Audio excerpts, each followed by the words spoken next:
Bad Blood is back, and based on the card, I predict it's going to live up to its name. But how are the matches on that card going to play out? Well, that's what this video is for. These are my 2024 WWE Bad Blood predictions.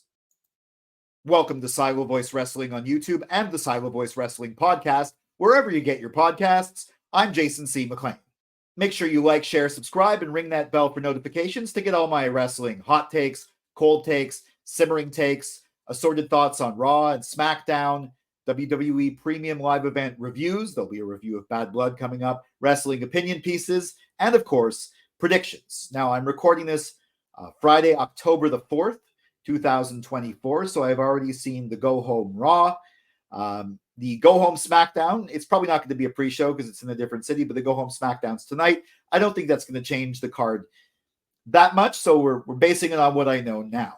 Now, the thing with Bad Blood, traditionally it's the event where people settle blood feuds, like blow-off matches or matches in the middle of a feud where there's always usually a Hell in a Cell match. There is this time too. So that's why I said that I think it's living up to its name, at least in the card laid out before. Now, we're going to take this in the order I think the matches are going to show up in, except for the first match. I'm pretty sure the first match is going to be whichever between CM Punk and Drew McIntyre and Cody Rhodes, Roman Reigns versus Solo Sikoa and Jacob Fatu is not the main event because that one's probably going to go on first. So we're going to leave those two till the end. And we're going to start with, I guess, the second match on the card, I think. For the WWE Women's Championship, the champion Nia Jax defends against challenger and former champion Bayley. Now, there definitely is some animosity between Nia Jax and Bayley, but I wouldn't exactly call it a blood feud or even an emerging one. Yeah, Bayley lost her championship to Nia Jax, and this will be the rematch. So it's basically a rematch for the championship. But the potential blood feud in the making I see happening is Nia Jax and Tiffany Stratton. They're friends now, but Nia was very aggressive with her, pretty much almost choked her out in the last SmackDown that I saw, not the one before the event. Anyways, and I'm pretty sure that's going to give Tiffany the impetus to turn on Nia and cash in, even though she was sort of hinting at it before. Now, in fact, that's my prediction for this match. I'm pretty sure Nia and Bayley are going to have a great back and forth. I think Tiffany's going to come in, try and interfere for Nia, but get caught. Bayley actually is going to win by disqualification. And Nia's not going to be very happy with Tiffany for this and is going to go after her. And Tiffany's just going to wallop her with a briefcase, cash in, 1, 2, 3. I predict Tiffany Stratton walks out of Bad Blood in Atlanta, Georgia as the new WWE Women's Champion. Next up, former friends and allies collide as Finn Balor, representing the new Judgment Day, takes on former Judgment Day member, now with the Terror Twins, Damian Priest. As far as who's going to win, I don't think this is the final blow-off match, even though it looks like it could be a blow-off match. I think this feud is going to continue, which means I think it's going to be a brutal match, and I think through interference from some of the other Judgment Day members, Finn Balor is going to prevail. Maybe Priest is going to be knocked down, which is going to sort of set tensions for the next match. But yeah, this is far from over. Or maybe there's going to be one more match after this at like Survivor Series, or maybe even they might stretch this whole Judgment Day Terror Twins thing to WrestleMania, but I don't think so. But I don't think this is the last match between these two, and I think Finn Balor is going to win by cheating.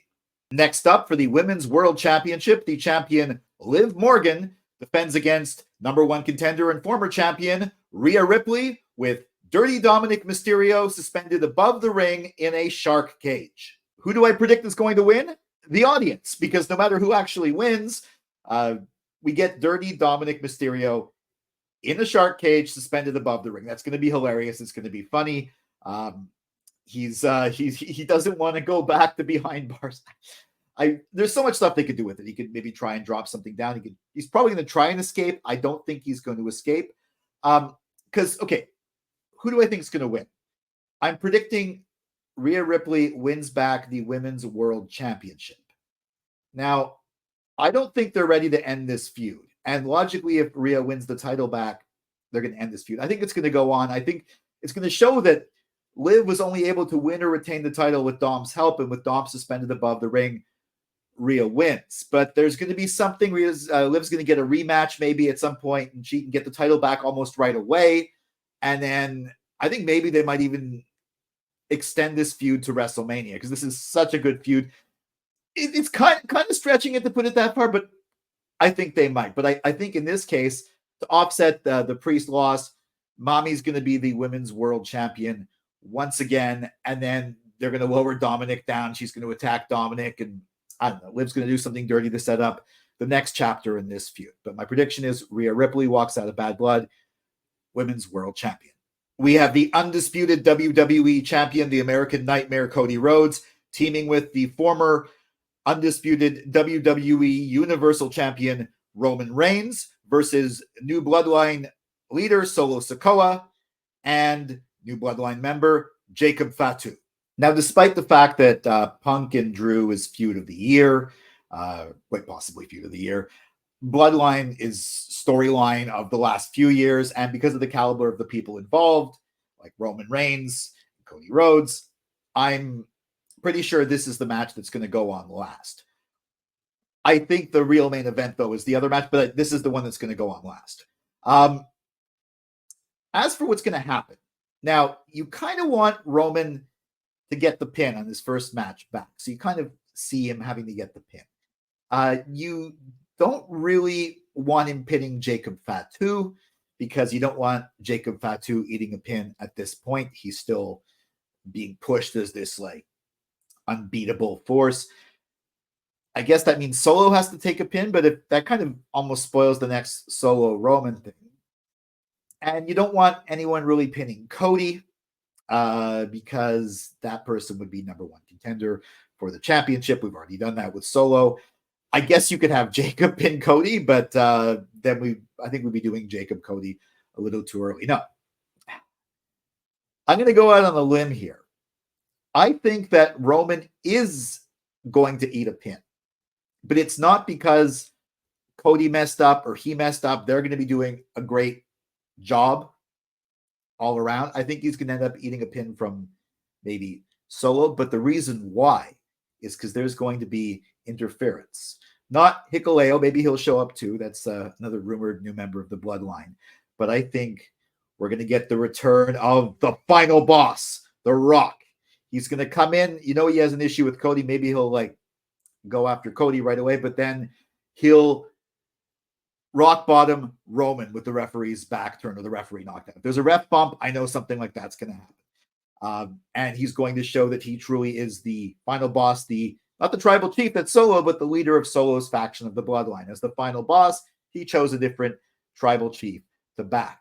And that's going to add to what's going to be an amazing War Games match at Survivor Series. I'm pretty sure it's going to be original. It's going to be Roman, maybe Jey Uso, Jimmy Uso possibly, maybe even Cody, Sammy, who knows, against The Rock with this new Bloodline faction.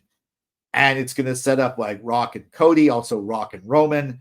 We might get that at WrestleMania this year. We didn't last year, but with The Rock as the heel, that's going to be great. So for all that to happen, I think Roman Reigns is going to eat a pin on his first match back, only because The Rock cheated. And I think he probably is going to put Solo on top of him or something like that. Anyways, that's my kind of outlandish prediction for this match. And finally, in Hell in a Cell, CM Punk versus Drew McIntyre. Look in my eyes, what do you see? Blood everywhere. Yeah, this is the match that's going to bring the blood to the Bad Blood, which is a reason why I think putting it on first might be a little odd, because it's going to be really hard to follow for the second match, which is probably going to be Bayley and Nia Jax. But also, unless they change the match, there's going to be blood everywhere. This is going to be an intense match. Both competitors, I think, are going to be like really down at one point and come back. It's going to be rough, bloody for both of them. I don't think that anyone's going to jump off the top of the cell or anything like that, especially not CM Punk. I mean, he just got back from a long injury. Last thing you want is to have him jump off a Hell in the Cell. but maybe they'll come off the inside of the cell. Who knows? It's going to be just very violent inside. This is, like I said, the feud of the year. But I think to keep it like that, they really shouldn't prolong it past this, which means I think CM Punk is ultimately going to emerge victorious. He's maybe going to go to a match with Seth next after Seth takes care of Big Bronson Reed. Seth's back, so maybe Seth will interfere, somehow come into the cell. Who knows? Maybe set something up after. Drew, I don't know what Drew's going to go on to next, but it's definitely going to be something major. Drew's already established himself as a top heel in the company just by completely changing his character. Both of them are great. I don't want to see this feud end, but I think at least for now, this is going to be the final chapter, the rubber match. And I believe both of them are going to get bloody, get beaten, but ultimately we're going to end with CM Punk with his arms raised in victory. And those are my predictions for the October 5th, 2024 WWE Premium Live event, Bad Blood from Atlanta, Georgia. And yes, I'm fully aware that I predicted a CM Punk victory while wearing a CM Punk t-shirt. I predict Sami Zayn victories while wearing a Sami Zayn t-shirt. I just like the shirt. I like Punk too, but I wouldn't be upset if Drew won. I just think that Punk needs to win this time. Anyways, what did you think of my predictions? Let me know in the comments. Follow at Silo Voice Wrestling on Instagram and Facebook, at Silo Wrestling on X, and me at Jason C. McLean on X and Instagram. Make sure you like, share, subscribe, and ring that bell for notifications. I'll be back with my letter-graded Bad Blood review and more. For Silo Voice Studios in Montreal, I'm Jason C. McLean.